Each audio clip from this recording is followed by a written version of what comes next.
तो दोस्तों आज हो गई है 4 जून और जो बड़ी खबरें हैं मुख्य समाचार हैं दोस्तों एक एक करके चलेंगे। तमाम ब्रेकिंग न्यूज अपडेट सामने निकल के आ रही हैं दोस्तों। देश दुनिया के मुख्य समाचार हैं, ये बड़ी खबरें जानना आप लोगों के लिए जरूरी है, इसलिए लगातार हमारे साथ आगे इसी वीडियो में बने रहिएगा। जहां पर दोस्तों पहली बड़ी खबर जान लेते हैं। बीजेपी एमएलसी ने कहा जनता ने तेजस्वी यादव को चुना था, तिकड़म से नीतीश बने हैं मुख्यमंत्री, पार्टी ने भेज दिया है नोटिस। आप लोगों को बताते चलें, कोरोना संकट के बीच भी बिहार की सियासत गर्म है। एम्बुलेंस को लेकर के शुरू हुआ विवाद अभी थमा भी नहीं था कि भारतीय जनता पार्टी के एमएलसी टुन्ना पांडे के एक बयान ने बवाल खड़ा कर दिया है। टुन्ना पांडे ने बिहार के मुख्यमंत्री नीतीश कुमार के खिलाफ मोर्चा खोल दिया है। उनका कहना है कि नीतीश परिस्थितियों के मुख्यमंत्री हैं, नीतीश कुमार को जनता ने नहीं चुना है, जिसके बाद यहां पर बीजेपी ने टुन्ना पांडे को नोटिस जारी कर जवाब मांगा है। तो वहीं टुन्ना पांडे ने ट्विटर पर लिखा, मैंने जो कहा है सच ही कहा है। इस बार के हुए विधानसभा चुनाव में भी जनता ने तेजस्वी यादव को अपना मत देकर के चुना था, लेकिन सरकारी तंत्र का दुरुपयोग करके नीतीश जी आज सत्ता में राज कर रहे हैं। ये यहाँ पर दोस्तों देख सकते हैं कि बीजेपी के एमएलसी ने बयान दिया है, जिसके बाद यहाँ पर बिहार की राजनीति में हड़कंप सा मच गया है। लगातार यहाँ पर इससे पहले आरजेडी के नेता और कांग्रेस के नेता यही आरोप लगाते रहे हैं कि सरकारी तंत्र की वजह से ही आज बिहार के अंदर नीतीश कुमार मुख्यमंत्री हैं, वरना जनता ने तो तेजस्वी यादव को ही चुना था। दोस्तों आप लोगों की क्या कुछ राय है इस खबर पे जरूर बता सकते हैं कमेंट बॉक्स में कमेंट करके। एक और बड़ी खबर की तरफ चलते हैं। राहुल गांधी बोले अब की बार करोड़ों बेरोजगार, कौन है जिम्मेदार? सिर्फ और सिर्फ मोदी सरकार। आप लोगों को बताते चले, देश में कोरोना महामारी का कहर जारी है। कोरोना की लहरों ने लोगों के सामने रोजी रोटी का संकट भी खड़ा कर दिया है। कोरोना की दूसरी लहर के चलते काफी संख्या में लोग बेरोजगार भी हुए हैं। इसको लेकर के कांग्रेस के नेता राहुल गांधी मोदी सरकार पर हमलावर हैं और उन्होंने ट्वीट कर कहा है कि अब की बार करोड़ों बेरोजगार, कौन जिम्मेदार? सिर्फ और सिर्फ मोदी सरकार। दरअसल दोस्तों कोरोना महामारी की दूसरी लहर ने अर्थव्यवस्था की कमर तोड़ करके रख दी है। सेंटर फॉर इंडियन इकोनॉमी यानी कि सीएमआई के चीफ एग्जीक्यूटिव महेश व्यास ने आंकड़े जारी करते हुए बताया है कि पिछले 2 महीनों में 2 करोड़ 27 लाख लोग देश भर के अंदर बेरोजगार हो चुके हैं।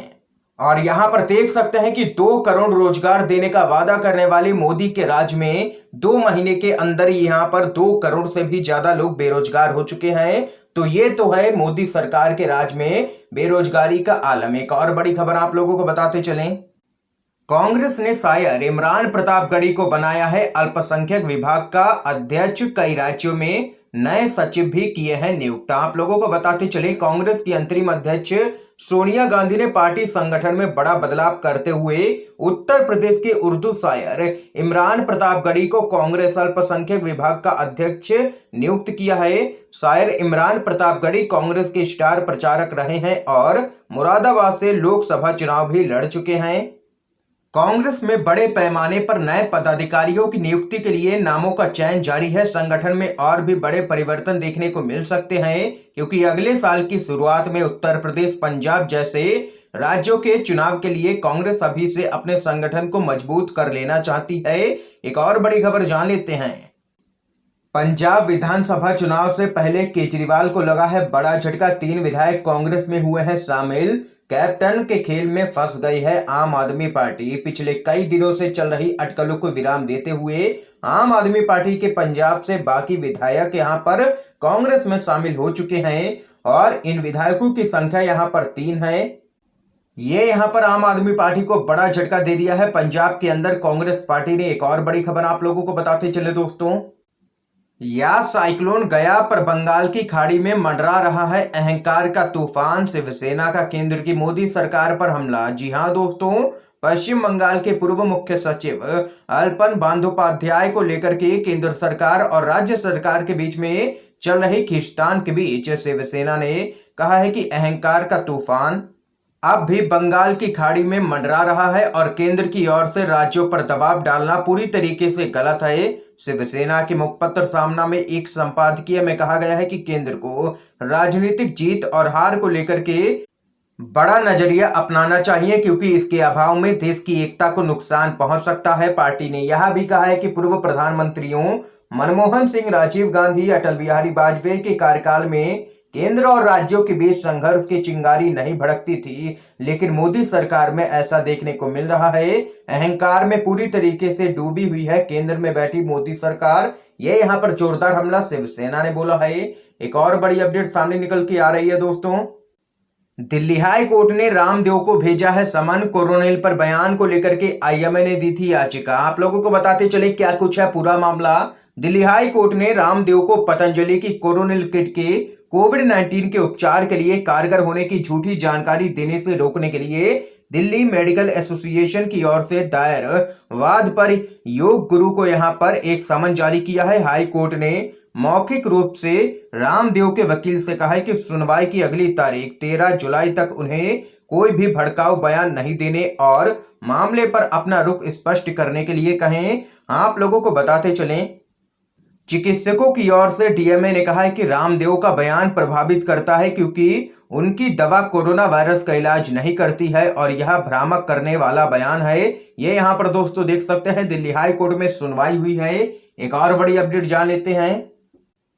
हमें पूरा विश्वास है 2024 में नए कृषि कानून वापस ले लेगी सरकार। ये यहाँ पर कहना है राकेश टिकैत का। जी हाँ दोस्तों, नए विवादित कृषि कानूनों के खिलाफ दिल्ली के बॉर्डर पर आंदोलन कर रहे किसानों को 6 महीने से भी ज्यादा का समय पूरा हो चुका है। उसके बाद भी कानूनों को लेकर के किसी तरह का हल नहीं निकल सका है। तो वहीं किसान नेता राकेश टिकैत ने कहा है कि नए कृषि कानून 2022 में नहीं तो 2024 में वापस लेने ही होंगे सरकार को।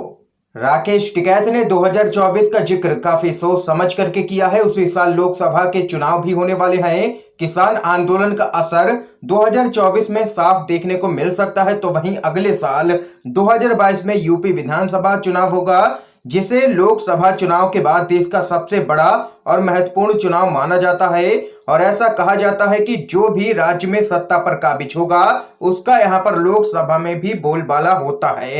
ये यहाँ पर दोस्तों देख सकते हैं बड़ी खबर है। राकेश टिकैत ने सीधी धमकी दे दी है बीजेपी को कि 2022 में भी सबक सिखाएंगे बीजेपी को विधानसभा के चुनाव में। एक और बड़ी खबर आप लोगों को बताते चलें।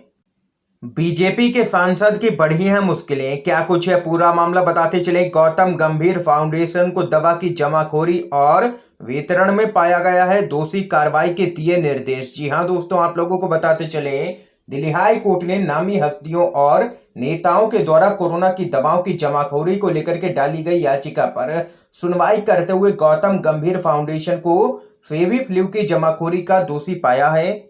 सुनवाई के दौरान दिल्ली सरकार के ड्रग कंट्रोलर ने हाईकोर्ट को बताया है कि गौतम गंभीर फाउंडेशन कोविड-19 मरीजों के उपचार में उपयोगी दवाई फेविफ्लू की अनअधिकृत तरीके से जमाखोरी करने, खरीदने और उसका वितरण करने का दोषी पाया गया है।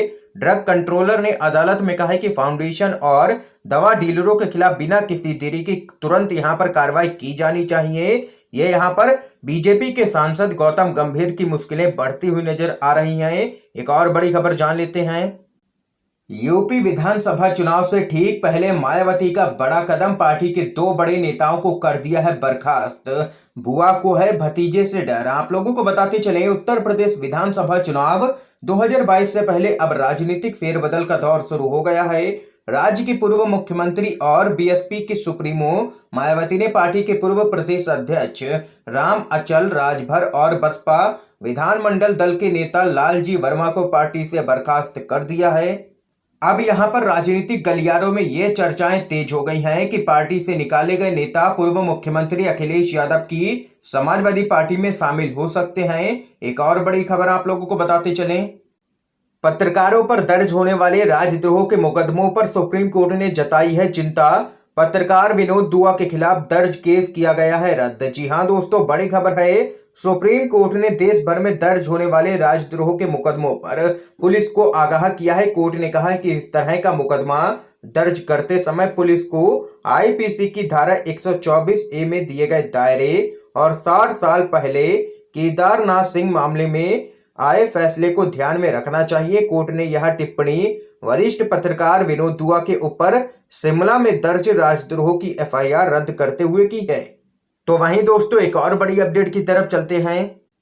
देश में वैक्सीन की भारी किल्लत। प्रियंका गांधी ने कहा यह है चौपट राजा की अंधेर नगरी। कांग्रेस की महासचिव प्रियंका गांधी वाड्रा ने देश भर में वैक्सीन की भारी कमी से टीकाकरण में आ रही दिक्कत को लेकर के मोदी सरकार पर हमला करते हुए कहा है कि वह लगातार असलियत पर पर्दा डालने की कोशिश कर रही है, जबकि असली स्थिति चौपट राजा की अंधेर नीति जैसी है। तो वहीं दोस्तों एक और बड़ी अपडेट जान लेते हैं। अखिलेश यादव ने कहा योगी सरकार बताए निजी अस्पतालों में इलाज के खर्च की कितनी भरपाई की है, ब्लैक फंगस का इलाज फ्री हो। आप लोगों को बताते चले, समाजवादी पार्टी के राष्ट्रीय अध्यक्ष अखिलेश यादव ने यूपी में योगी आदित्यनाथ सरकार से कोरोना वायरस संक्रमण को रोकने के लिए अब तक हुए सारे खर्च का हिसाब मांगने के साथ ही सभी को ब्लैक फंगस का भी मुफ्त इलाज देने की मांग की है। अखिलेश यादव ने कहा यूपी की बीजेपी सरकार ने बड़े जोर शोर से प्रचारित किया था कि वो कोरोना के प्राइवेट इलाज का खर्च देगी। अब बीजेपी सरकार बताए कि अभी तक जनता के कितने बिलों का भुगतान किया गया है। बीजेपी सरकार जनता के सामने आंकड़े पेश करे ताकि सारी सच्चाई यहां पर सामने निकल के आ सके। ये तो यहां पर अखिलेश यादव ने मांग की है बीजेपी सरकार से। आज के समय की दोस्तों सभी बड़ी खबरें थी जो हमने आप लोगों तक पहुंचाई हैं UNVDV के माध्यम से। अगर आप लोगों को ये वीडियो पसंद आए हो तो लाइक कीजिएगा, इस वीडियो को ज्यादा से ज्यादा शेयर कीजिएगा ताकि आप सभी के दोस्त भी इन खबरों को जान सकें। वीडियो देखने के लिए दोस्तों आप सभी का बहुत बहुत धन्यवाद। जय हिंद, जय भारत।